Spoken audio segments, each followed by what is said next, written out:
You know, I think we need to rethink this strategy. I don't know why the police even bother policing those demonstrations. They're not protests. Those people advocate for the overthrow of our legally constituted government. Hey, the president says they have a point, Sheriff. Let them fend for themselves. Let the good law-abiding people of New York clash with them for disrupting their lives, disrupting their businesses. Then the police can show up and arrest these subhuman creeps for creating a... At the same time, the Guardian newspaper did their own study, and they found that African-American people are 2.5 times more likely to be shot by the police than other groups in our society. Do you think there's no basis for that claim? Black men, unfortunately, are disparately represented in terms of being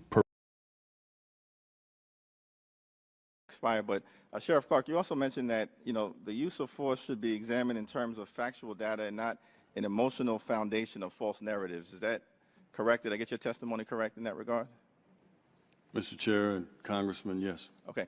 Now, was the reaction to the Eric Garner case, who was choked to death using a procedure that had been banned by the NYPD for more than 20 years, wasn't resisting arrest, said, "I can't breathe" 11 times on 11 different occasions.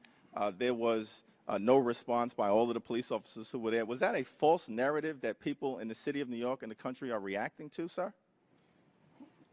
Mr. Chair, Congressman, first of all, he wasn't choked to death, not from the report that I had seen out of the grand jury testimony, and even from the medical examiner's report. He wasn't choked to death. The medical examiner ruled the death a homicide by asphyxiation. In the ghetto, that's called being choked. Oh, my God. From Milwaukee County Sheriff David Clarke, Jr.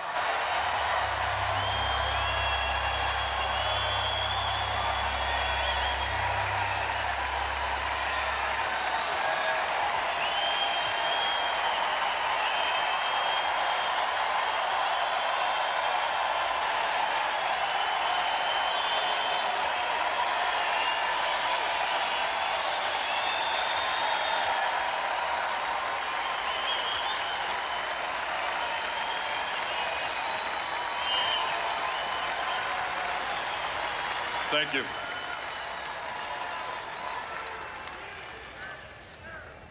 Ladies and gentlemen, I would like to make something very clear.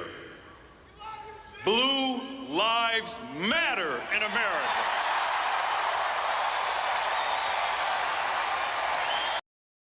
Next to Milwaukee, the National Guard called in after simmering tensions between police and residents boiled over.